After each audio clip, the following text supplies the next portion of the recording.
So, like many GTA fans, I have been listening to or watching GTA 6 O'Clock, which I would highly recommend. It's probably the most in depth kind of podcast or whatever YouTube channel when it comes to GTA 6. The two guys that host it are well respected games journalists, so they know a lot. They're well connected and very kind of knowledgeable.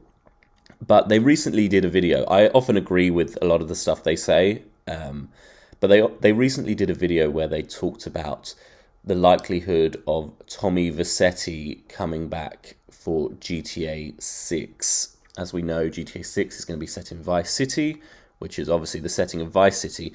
And so they were discussing Tommy basically making an appearance, a much older version, obviously, in GTA 6. Tommy, obviously, being the main character from Vice City.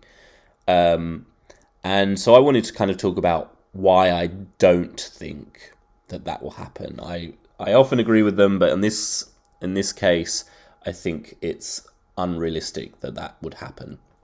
And so firstly, as many people know, the GTA games are split into three universes. There's the 2D universe, which is the original GTA, GTA 2, and GTA London. There's two GTA London games, I think.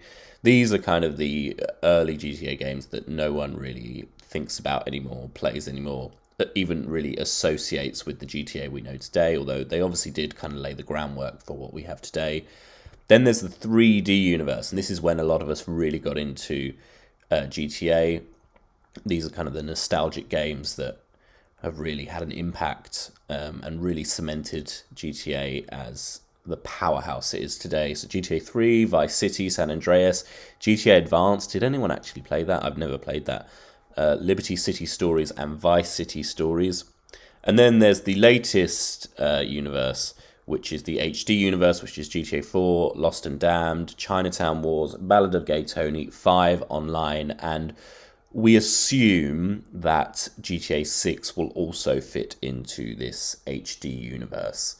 And there are some things that are shared across these universes. So a lot of the kind of brand names, companies, Sprunk, Ammunition, Burgershot, Atomic Tires, some of the car brands, and even some radio stations and some minor characters like Laszlo, who obviously was actually involved in the creation of these games, and Chris Formage, the head of the Epsilon program, which is obviously the parody of Scientology.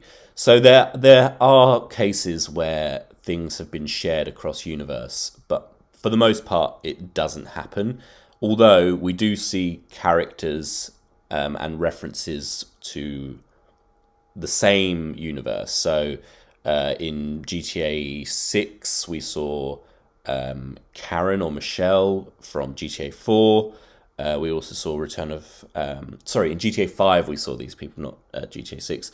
We also saw Patrick McReary, Brucey, Gay Tony, and Nico was mentioned at one point. And this is something that kind of looks set to continue in GTA 6.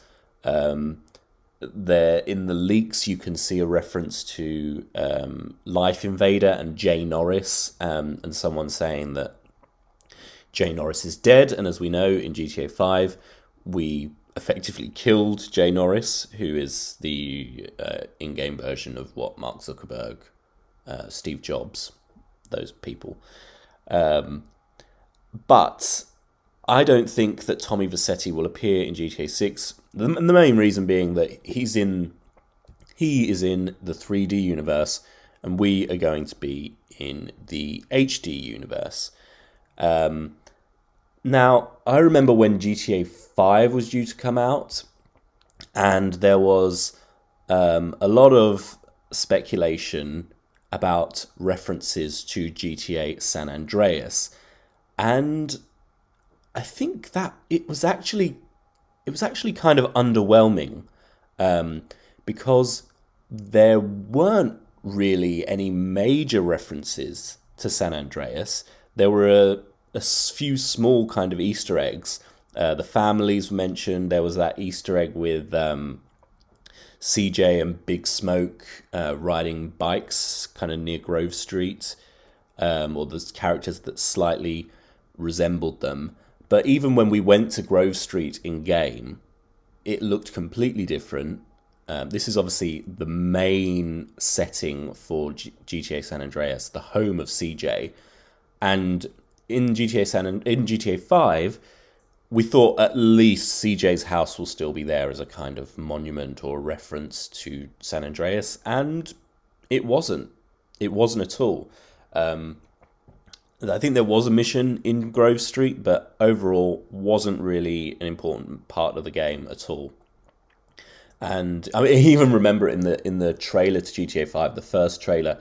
There's a guy that's running from the police, and he's wearing blue jeans and a white kind of tank top, and everyone, went mad thinking it was CJ, and it wasn't. It wasn't even a character in the game, if I remember correctly. It was just some random NPC character they'd put in the trailer, maybe to mislead people. I don't know, but if they're not referencing San Andreas, which is another iconic GTA game in GTA 5, I don't think there'll be much reference to Vice City in GTA 6, to be honest. I think there may be, again, the odd Easter egg here or there. Maybe his mansion will appear. Maybe we'll get a reference to, back in the 80s, this happened. Or, what would be cool if we could buy his shirt in game or something, or that iconic kind of Hawaiian shirt pattern was appeared somewhere as a little nice Easter egg. So I think, there definitely could be those kind of minor references to, the massive gang war that took place back here in the 80s. But I don't think there will be any direct connection to the main story and, crucially, Jason and Lucia. GTA 6 o'clock were talking about the possibility of there's been some discussion about Lucia's family, and maybe she doesn't have the best upbringing, didn't know her parents or whatever. I don't know what basis that's on, but there was some in GTA 6 o'clock. They discussed whether Tommy Vercetti could be like her grandfather, I guess, dad or grandfather. I don't think that would be the case. I think that would kind of overshadow the main story a bit too much. And as we've seen, GTA games are generally kept quite separate from each other, despite the few references here or there, Easter eggs or characters that appear, minor characters. I think Johnny from Lost and Damned appearing in GTA 5 was probably like the biggest crossover in terms of characters. But GTA 6 o'clock also talked about the possibility of the game GTA 6 opening with a flashback to the 80s, and you play as Tommy in that final shootout or whatever from Vice City, and then you go to the present and you play as Lucia, who's his daughter or granddaughter. And I think that's really unlikely. First of all, because maybe this is something to talk about in a separate video, but I would be, I do think there will be references to the 80s, but I think starting the game back in the 80s, as I say, will overshadow the main story. And also, I think it's kind of similar to GTA 5 in a way. I think one of the biggest challenges that Rockstar have with GTA 6 is to not make it like GTA 5. And I think starting with a flashback, just like GTA 5 did, and then skipping to the future, and then, it seems like we're going to have a story that is about some sort of... it's to do with trust, obviously, and perhaps a betrayal. And will this end with a kind of... you'll have to kill one another or betray one another? in that regard, it's looking a bit similar to, if we go on that basis, it's looking a bit similar to GTA 5, and I think Rockstar will want to move away from that. And as we've seen before, Rockstar do like references and do like Easter eggs, but when it comes to fan service, they don't like to overdo it, and they like to keep it subtle. So what do you think? We'll see how things pan out.